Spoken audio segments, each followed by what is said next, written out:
Assalamualaikum warahmatullahi wabarakatuh. Perkenalkan, nama saya Siti Tatia Atifa dengan NIM 2210202046, mata kuliah Filsafat Umum, ingin membahas tentang periodisasi filsafat pertengahan, yaitu filsafat Islam. A. Sejarah filsafat abad pertengahan. Filsafat abad pertengahan 476 sampai 1492 Masehi juga dapat dikatakan sebagai abad gelap. Abad ini lebih tepat sebagai jembatan penghubung antara abad klasik dan abad modern. Berdasarkan pada pendekatan sejarah gereja, saat itu tindakan gereja sangat membelenggu kehidupan manusia. Manusia tidak lagi memiliki kebebasan untuk mengembangkan potensi yang terdapat dalam dirinya. Para ahli pikir saat itu juga tidak memiliki kebebasan berpikir, apalagi terdapat pemikiran-pemikiran yang bertentangan dengan ajaran agama dan gereja. Karakteristik filsafat barat abad pertengahan. Yang A. Cara berfilsafatnya dipimpin oleh gereja. B. Berfilsafat di dalam lingkungan ajaran Aristoteles. C. Berfilsafat dengan pertolongan Augustinus dan lain-lain. Filsafat abad pertengahan dicirikan dengan adanya hubungan erat antara agama Kristen dan filsafat dilihat secara menyeluruh. Filsafat abad pertengahan memang merupakan filsafat Kristiani. Oleh karena itu, kiranya dapat dikatakan bahwa filsafat abad pertengahan adalah suatu filsafat agama dengan agama Kristiani sebagai basisnya. B. Periodisasi filsafat pada abad pertengahan.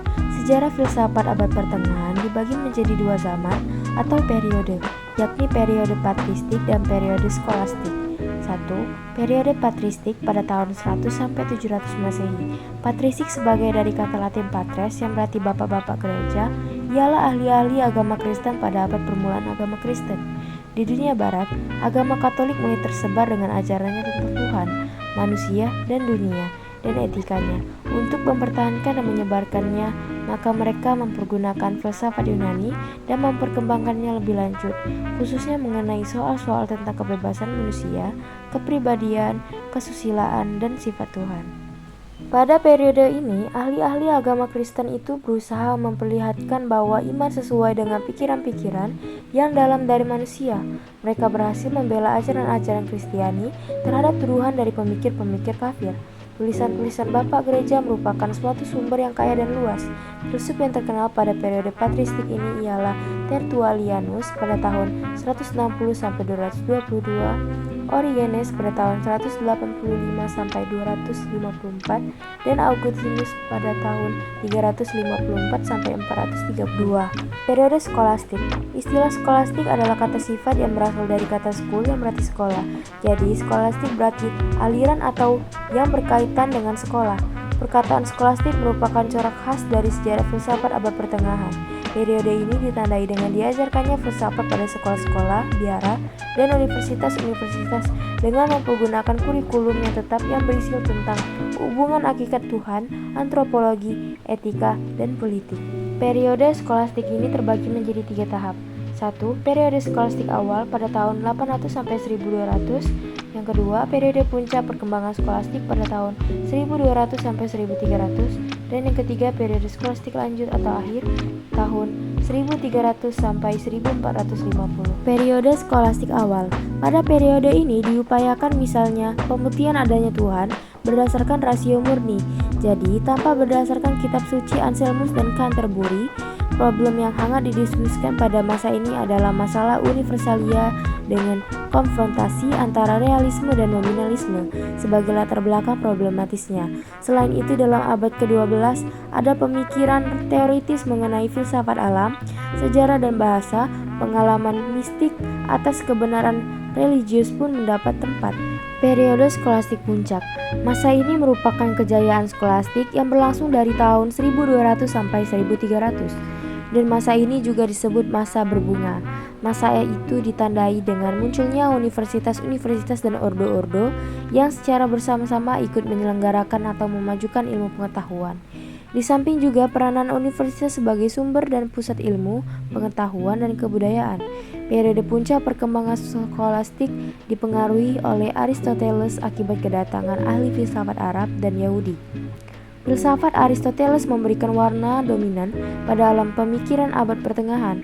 Aristoteles diakui sebagai sang filsuf Gaya pemikiran Yunani semakin diterima, keluasan cakrawala berpikir semakin ditantang lewat perselisihan dengan filsafat Arab dan Yahudi. Periode skolastik akhir. Periode skolastik akhir abad ke-14 sampai 15 ditandai dengan pemikiran Islam yang berkembang ke arah nominalisme, ialah aliran yang berpendapat bahwa universalisme tidak memberi petunjuk tentang aspek yang sama dan yang umum mengenai adanya sesuatu hal. Kepercayaan orang pada kemampuan rasio memberi jawaban atas masalah-masalah iman yang mulai berkurang. Ada semacam keyakinan bahwa iman dan pengetahuan tidak dapat disatukan. Rasio tidak dapat mempertanggungjawabkan ajaran gereja, hanya iman yang dapat menerimanya. Periode skolastik Islam. Di kalangan masyarakat Islam, istilah skolastik Islam jarang dipakai. Yang paling masyhur yaitu ilmu kalam atau filsafat Islam. Antara kedua ilmu tersebut dalam pembahasannya dipisahkan. Skolastik Islam diwarnai situasi dalam komunitas Islam di Timur Tengah pada abad ke-8 sampai dengan 12 Masehi. Sejak hadirnya agama Islam dan munculnya peradaban baru yang bercorak Islam, ada perhatian besar kepada karya-karya filsuf Yunani. Itu bukan tanpa alasan.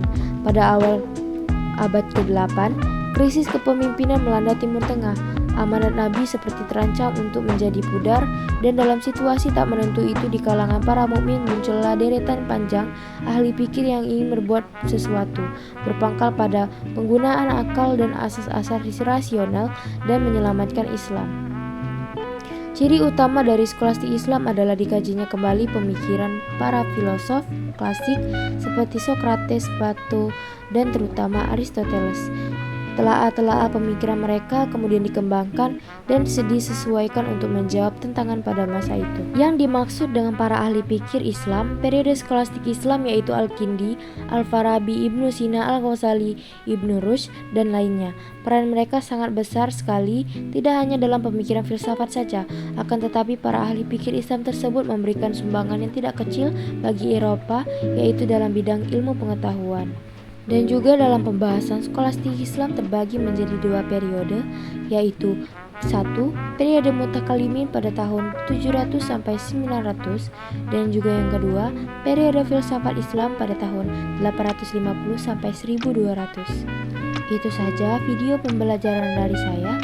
Saya akhiri. Wassalamualaikum warahmatullahi wabarakatuh.